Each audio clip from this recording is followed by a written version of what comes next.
हिंदू धर्म में भगवान शिव को भोले भंडारी कहा जाता है, लेकिन क्यों? क्योंकि ऐसा मत है कि वह बहुत भोले हैं।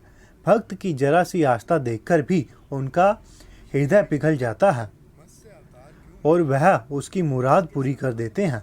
शिवजी के दो रूप माने गए हैं, एक भोले का और दूसरा रुद्र अवतार।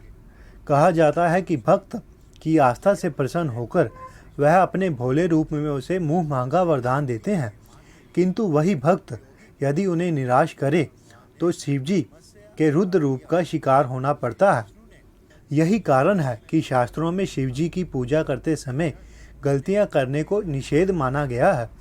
यह सच है कि मान्यताओं के अनुसार शिवजी अपने भक्त की भूल चूक को माफ़ कर देते हैं, लेकिन शास्त्र यह कहते हैं कि देवों के देव महादेव को प्रसन्न करते समय किसी भी प्रकार की भूल का मतलब है दंड को पाना।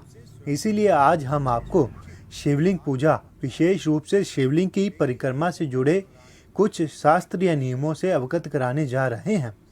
सोमवार शिवजी का प्रिय दिन माना जाता है, इसीलिए इस दिन आप शिव मंदिरों में भक्तों की रौनक देख सकते हैं। इसके अलावा प्रत्येक वर्ष श्रावण एवं मासिक शिवरात्रि या महाशिवरात्रि पर भी भक्त बड़ी संख्या में शिवलिंग पूजा करते हैं। शिवलिंग पूजा में अर्पित की गई सामग्रियों के साथ साथ शिवलिंग परिक्रमा का भी महत्व शास्त्रों एवं वेदों में बताया गया है। इसी शिवलिंग परिक्रमा से जुड़ी आज एक पौराणिक कहानी हम आपको बताने जा रहे हैं। इसी के अंत में आपको शिवलिंग परिक्रमा से जुड़ा एक ठोस नियम प्राप्त होगा।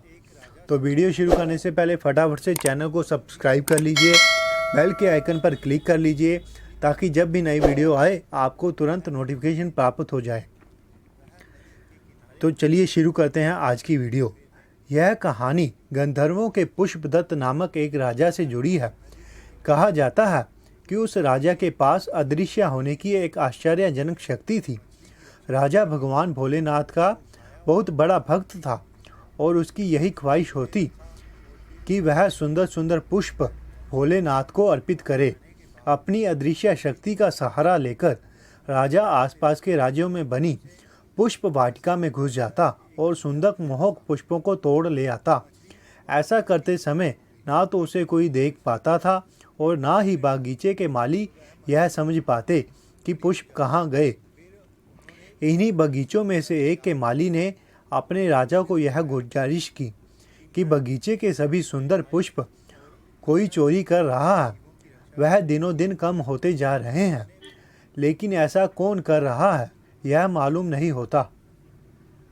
माली की परेशानी को देखते हुए बागीचे के प्रवेश द्वार पर एक गुप्तचर को नियुक्त किया गया, किंतु फिर भी पुष्प कौन चुरा रहा है यह किसी को पता नहीं चला।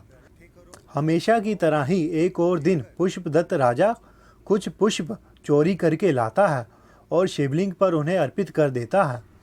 पुष्प चढ़ाते समय अचानक वह राजा शिवलिंग निर्मली यानी कि जल प्रवाहिका, जहाँ शिवलिंग पर चढ़ा हुआ जल जहाँ से जाता है, उस निर्मली को लांघ लेता है और उसकी अदृश्य शक्ति चली जाती है। किंतु राजा इस बात से अनजान होता है। अगले दिन वह फिर बागीचे में पुष्प चुराने जाता है, लेकिन इस बार गुप्तचर उसे ऐसा करते हुए देख लेता है और पकड़ लेता है। राजा किसी तरह से बच बचाकर वापस लौटता है और भोलेनाथ से पूछता है, तो भोलेनाथ उसे बताते हैं कि उसकी अदृश्य होने की शक्ति अब चली गई है, क्योंकि उसने उस निर्मली को लांघ लिया था। इसी कारण से उसी समय उसकी यह अदृश्य होने की शक्ति चली गई थी। तो यह थी कथा कि हमें निर्मली को क्यों नहीं लांघना चाहिए।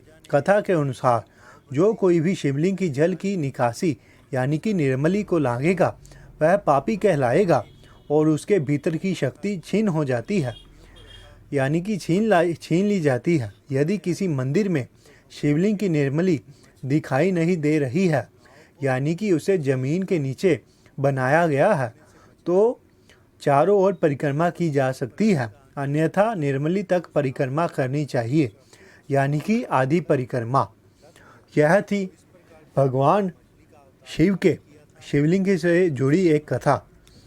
कथा अच्छी लगी हो तो वीडियो को लाइक कीजिएगा और चैनल को सब्सक्राइब कीजिएगा और बेल के आइकन पर क्लिक कर दीजिएगा ताकि जैसे ही नई वीडियो अपलोड हो आपको तुरंत नोटिफिकेशन मिल जाए।